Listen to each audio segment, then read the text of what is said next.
किसी भी मुल्क की तरक्की या बर्बादी का अंदाज़ा उसकी जीडीपी से लगाया जाता है। यानी किसी भी मुल्क का तरक्की करना उसके जीडीपी के स्ट्रॉन्ग होने से ही रिलेट करता है। जीडीपी यानी ग्रॉस डोमेस्टिक प्रोडक्ट किसी भी मुल्क में हर साल प्रोड्यूस होने वाले टोटल सर्विसेज और प्रोडक्ट्स को मिलाकर जो कीमत बनती है उसे जीडीपी कहते हैं, जिसमें एक रेडी वाले की इनकम से लेकर एक प्राइम मिनिस्टर की सैलरी तक सब इंक्लूड होता है। इसमें सिर्फ उन सर्विसेज और प्रोडक्ट्स को शामिल किया जाता है जो उस मुल्क में बने हों।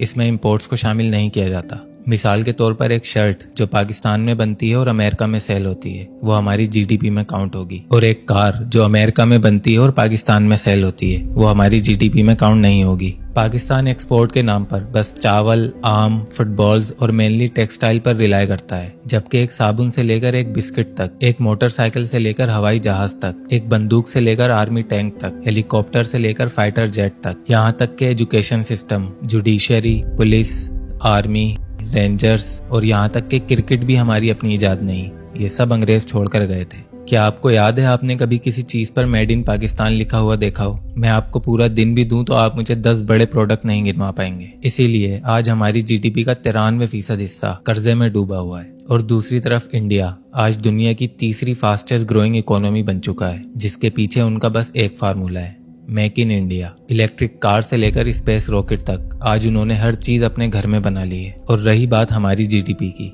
तो वो किस तरह इंप्रूव होगी जब 80% लोगों को इसका मतलब तक नहीं पता। कोई इन्वेंशन और आइडियाज के बारे में बात करने के लिए तैयार ही नहीं है। सब रेस में भागने वाले घोड़ों की तरह पैसों के पीछे भागने में लगे हुए हैं, जितना मिल जाए जैसे मिल जाए। हमारी ये हालत है कि हमें एक हॉस्पिटल भी बनाना हो तो उसके लिए भी हमें दूसरे मुल्कों से चंदा और भीख मांगनी पड़ती है। हमारे बेगैरत पॉलिटिशियंस वेट करते हैं कि सैलाब या दूसरी कुदरती आफात आएं ताकि हम दूसरे मुल्कों को नंगे बच्चों की तस्वीरें दिखाकर इमदाद ले सकें, जिस पर ना तो कोई इंटरेस्ट लगता है और ना ही उसे वापस लौटाना पड़ता है, जो कि गरीब बच्चों के पेट में नहीं बल्कि इन खबीसों की तिजोरियों में जाता है। डेमोक्रेसी है तभी ये कीड़े जिंदा हैं, खिलाफत होती तो ये कब के कुचल दिए जाते। और वो बेवकूफ़ लोग जो इन सियासी पार्टियों की सहूलतकारी करते हैं, उनकी मोहब्बत में एक दूसरे को माँ बहन की गंदी गंदी गालियां देते हैं, वो भी इस गंदे खेल में बराबर के मुजरिम हैं। मेरे एक बात समझ में नहीं आती, जब एक छोटे बच्चे तक को पता है कि पाकिस्तान की गवर्नमेंट और पॉलिटिशियंस करप्ट हैं, इन पर खरबों रुपए की करप्शन प्रूफ के साथ साबित हो चुकी है, तो इतने पढ़े लिखे गवर्नमेंट ऑफिसर्स,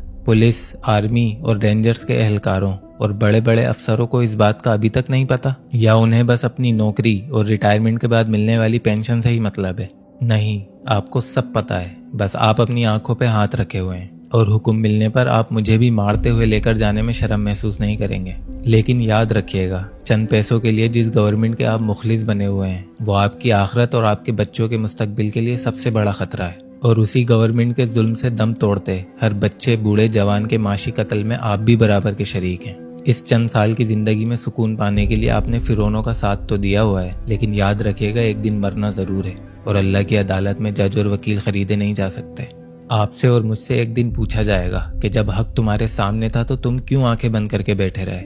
आप में से सारे तो बुरे नहीं हो सकते, कुछ लोगों में तो इंसानियत अभी भी बाकी होगी, तो क्यों ना बेवकूफ़ी के बजाय अक्लमंदी से काम लिया जाए, जिससे ये दुनिया भी अच्छी हो जाए और आखिरत भी। तो जो हो चुका, जो लुट चुका, उसे भूल जाते हैं, एक नई शुरुआत करते हैं, रिश्वत छोड़ देते हैं, करप्शन छोड़ देते हैं, भीख मांगना छोड़ देते हैं, सियासी पार्टियों की सहूलतकारियां छोड़ देते हैं, इन्वेंशंस की बात करते हैं, आइडियाज की बात करते हैं। पहले इस मुल्क को इस काबिल बनाते हैं कि यहाँ डेमोक्रेसी कामयाब हो सके, क्योंकि डेमोक्रेसी सिर्फ उन मुल्कों में कामयाब होती है जहाँ पढ़े लिखे बाशऊर लोग रहते हैं, और बाशऊर लोग ज़बान, नस्ल, मजहब और गवर्नमेंट नौकरियों की लालच में नहीं बल्कि अपने और अपने बच्चों के अच्छे मुस्तकबिल के लिए वोट देते हैं। अगर हमारे बड़ों ने ये बात सोची होती तो आज हम इस हालत में नहीं होते। तो आए हम इस बारे में सोचें, इज्जत की रूखी सूखी खाकर अपना आज कुर्बान करें, ताकि 50-60 साल बाद हमारे बच्चे यही बातें करके कहीं हमें कोस न रहे हों